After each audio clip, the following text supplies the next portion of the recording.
Enrol now को touch कर रहा हूँ, देखो कितना अच्छा इफेक्ट हो रहा है, इसे बोलते हैं होवर इफेक्ट। तो ये सब भी सीएसएस में आता है, सब मैं सजा रहा हूँ। So hello guys and welcome to comfort academy. So आज के इस वीडियो में हम सीखने वाले हैं कि किस तरह से एक पर्टिकुलर वेबसाइट बना सकते हैं।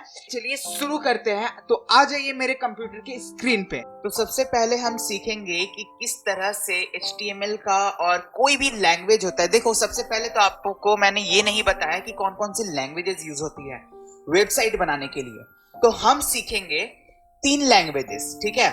नंबर 1 सबसे पहला लैंग्वेज है ये HTML, ठीक है। यहाँ देख रहे हो .html लिखा हुआ है, यहाँ पर भी देखो HTML लिखा हुआ है। सो ये होता है एक language. What do you mean by language? Language एक कंप्यूटर का एक ऐसा चीज होता है जिसके थ्रू हम कंप्यूटर को बताते हैं कि तुम ये काम करो भाई। अगर कोई इंसान कहीं पर चल रहा है और हम उसको बोलेंगे ओए रुक, यहीं पर रुक, तो वो मेरा लैंग्वेज है सुना, तो वो हो सकता है रुकेगा या फिर मेरे को गरिया के चल देगा, ठीक है। तो वो होता है लैंग्वेज। किसी को मैं कुछ बोल रहा हूँ, वो उसे समझ में आ रहा है और वो उसके हिसाब से एक्ट कर रहा है, तो मैं जो उसको बता रहा हूँ, मैं जो उसको दे रहा हूँ, वो होता है लैंग्वेज। तो उसी तरह से मैं कंप्यूटर को जो दूंगा उसे बोलूंगा लैंग्वेज, ठीक है, प्रोग्रामिंग लैंग्वेज। अब कंप्यूटर को मैं जो देता हूँ, जो लैंग्वेज से बताता हूँ, उसे मैं बोलता हूँ प्रोग्रामिंग लैंग्वेज, ठीक है। तो अगर मैं एक वेबसाइट बना रहा हूं तो वेबसाइट में एक अलग तरह के लैंग्वेजेस का यूज होता है जिसको हम बोलेंगे HTML, ठीक है। नंबर 1 पे आता है HTML, नंबर 2 पे आता है CSS एंड नंबर 3 पे आता है जावास्क्रिप्ट। तो अगर आप एक बिगिनर हो तो आप सबसे पहले सीखोगे HTML क्या होता है। तो let me take an example. अगर हम आपको बताएं कि HTML, CSS एंड जावास्क्रिप्ट में क्या अंतर होता है और तीनों होता क्या है, तो मुझे समझानी पड़ेगी आपको ये एग्जांपल देके कि मान लो आपके पास एक नया घर है, ठीक है। आपने एक नया घर परचेज किया, तो आपने परचेज कर लिया। अब क्या करोगे, आपकी उस घर में सामान लाओगे ना भाई, घर खरीद के छोड़ तो नहीं दोगे ना, तो बहुत सारे सामान वहां पर लाकर आप रख दोगे। सबसे पहले क्या करोगे, आप सामान लाकर ऑटो से या फिर किसी भी चीजों से सामान लाया आपने, उसको सारे सामान को लाके एक जगह पर रख दिया, ठीक है। तो उस जगह पर रखने के बाद क्या होगा कि आपने एक जगह पर पर्टिकुलर बहुत सारा सामान रख दिया, तो आप HTML कोडिंग कर लिए, ठीक है। कहने का मतलब है कि यहाँ मेरा वेबसाइट है, ठीक है। यहाँ सबसे पहले कंफर्ट एकेडमी जब मैंने लिखा था तो वो यहाँ पर आया था। उसके बाद इनरोल नाउ लिखा था तो यहाँ पर आया था। बी अ कोडर क्विकली लिखा था तो यहाँ पर आया था। तो बहुत सारी चीजें हैं, ऐसा है कि आप कर लोगे, ठीक है, तो वो जैसे तैसे एक जगह पर आ जाएंगी। तो वेबसाइट का HTML यही रोल निभाता है कि सारे चीजों को उठाकर फेंक दे एक जगह, ठीक है। उसके बाद आप एक रूम को सरियाते हो कि नहीं, आप सारे सामान को उठाकर अलग जगह रखते हो कि नहीं। तो आपने घर नया खरीदा, उस घर में सारा सामान उठा के पटक दिया, तो वो हो गया आपका HTML कोडिंग कंप्लीटेड, ठीक है। नेक्स्ट वन आता है कि आप क्या करोगे, उन सामान को सजा के रखोगे। तो CSS का काम होता है वहां पर। कहने का मतलब है CSS यही काम करता है कि मैंने यहाँ कंफर्ट एकेडमी लिखा था, उसके उठाकर मैंने यहाँ पर लिखा, उसको सजाकर, उसका फॉन्ट बदल के यहाँ पर सजा दिया। बी अ कोडर क्विकली दिखा था, उस बी अ कोडर क्विकली को बीच में लाकर उसका फॉन्ट बदल के, उसको बड़ा करके, व्हाइट कलर का करके, उसको सजा के मैंने रख दिया। इनरोल नाउ को टच कर रहा हूँ, देखो कितना अच्छा इफेक्ट हो रहा है, इसे बोलते हैं होवर इफेक्ट। तो ये सब भी CSS में आता है, सब मैं सजा रहा हूँ, ठीक है। पहले एक जगह पर HTML कोडिंग करके सारा सामान फेंक दिया, सारा पैराग्राफ, इमेजेस, ये होता है यहाँ का सामान, यहाँ का माल होता है पैराग्राफ, इमेजेस, हेडिंग्स, ये होता है सब, ठीक है।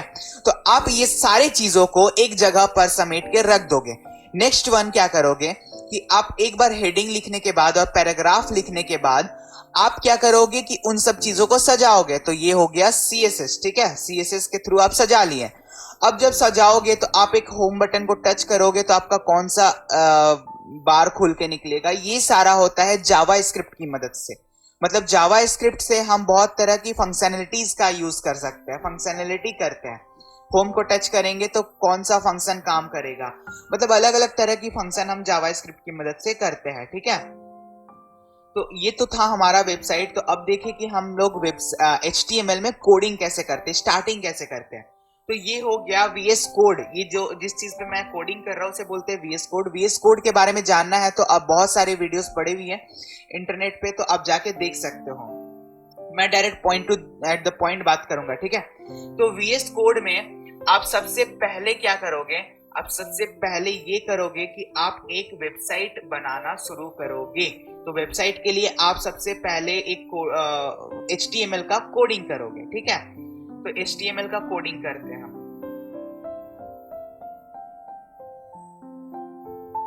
तो HTML करने के लिए सबसे पहले हमें क्या करना होगा कि देखो VS कोड में हम गए, देन हमें सबसे पहले एक एक्सक्लेमेटरी मार्क यहाँ पर डालना होगा, ठीक है। अब आप पूछोगे कि एक्सक्लेमेटरी मार्क क्यों है, तो गाइज ये मैं बाद में बताऊंगा, ठीक है। सबसे पहले आप ये जान लो कि VS कोड क्या होता है। VS कोड में बहुत सारी चीजें पहले से लिखी हुई होती है, ठीक है। अगर आप एक्सक्लेमेटरी कोड यहाँ पर मार्क डाले हो तो इसका मतलब ये जो है कंप्यूटर पहचान लेगा, और ये जैसे डालकर मैं एंटर करूंगा, लाइक फिर से करता हूं, ठीक है। एक्सक्लेमेटरी मार्क डाला, एंटर किया, तो देखो यहां पर मुझे सिंटेक्स बनकर नजर आ गई। तो ये सिंटेक्स क्या होता है, तो अगर आप HTML कोड करने जा रहे हो तो आपको लिखने का एक तरीका होगा ना भाई। आप मैथ का कभी सॉल्व किए हो कोई क्वेश्चन, आप मैथ का अगर सॉल्व किए हो, बहुत सारे क्वेश्चन सॉल्व किए होंगे, तो आपको उसमें भी फॉर्मूला के हिसाब से चलना पड़ता है, ठीक है। आपको लिखना पड़ता है, फॉर्मूला के हिसाब से लिखना पड़ता है कि कौन सा क्वेश्चन में कौन सा फॉर्मूला लिखेगा, कौन सा तरह क्वेश्चन किस तरीके से बनेगा, तो वो होता है सिंटेक्स, ठीक है। अगर आप कोई क्वेश्चन सॉल्व कर रहे हो, कोई इंग्लिश हो, मैथ्स हो, SST हो, कोई भी सब्जेक्ट का क्वेश्चन आप सॉल्व कर रहे हो, ठीक है, तो आपको सबसे पहले क्या करना होगा कि आपको क्वेश्चन पढ़ना पड़ेगा, क्वेश्चन के हिसाब से आप आंसर लिखोगे क्वेश्चन के नीचे, ना कि क्वेश्चन के ऊपर या फिर क्वेश्चन के बीच में। कभी आप ऐसे करते हो कि आप क्वेश्चन के बीच में या क्वेश्चन के ऊपर आंसर लिख देते हो? नहीं करते हो ना। तो HTML में भी आपको यही करना होगा कि आपको क्वेश्चन के नीचे लिखना पड़ेगा। उसी तरीके से HTML में अलग तरीका होता है लिखने का।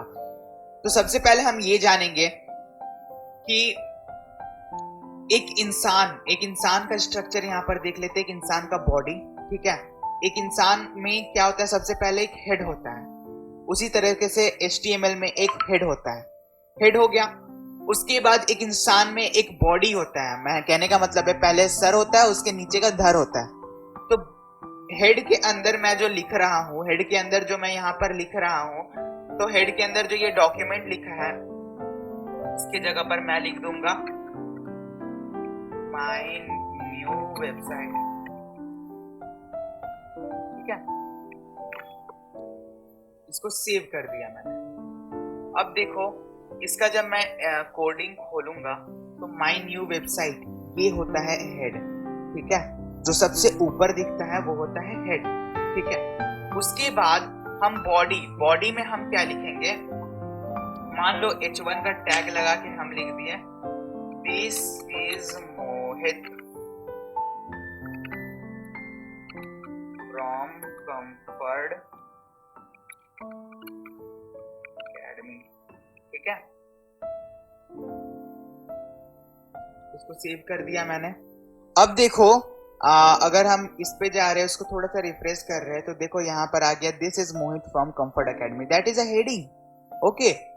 अब उस हेडिंग के अंदर मैं P टैग देकर एक पैराग्राफ लिखूंगा, P, this one is my new website, मैं लिखा। कहने का मतलब है यहाँ पर देखो क्या हो रहा है, क्या हो रहा है, ये देखो यहाँ पर एक हेडिंग आ गया, उसके अंदर यहाँ पर एक पैराग्राफ आ गया। तो मेरे जो वेबसाइट मैंने बनाया था उसमें भी यही आया था। सबसे पहले यहाँ कंफर्ट अकेडमी का हेडिंग आया था, फिर उसके अंदर बी कोडर नाम का दूसरा हेडिंग आया था, फिर उसके अंदर ये पैराग्राफ आया था, फिर इनरोल नाउ का बटन आया था। ऐसे कर करके मैंने एक जगह पर सारे सब्जेक्ट, सारे चीजें समेट के रख दिए, ठीक है। उसके बाद फिर उसको मैंने सजाया, किसके मदद से, CSS के मदद से। तो ये होता है सबसे पहला चीज कि मैं कोडिंग करके यहाँ वेबसाइट के लिए मटेरियल्स जमा कर रहा हूँ। तो इसी के साथ मैं वीडियो खत्म करता हूँ, क्योंकि ये वीडियो बहुत लंबी हो जा रही है।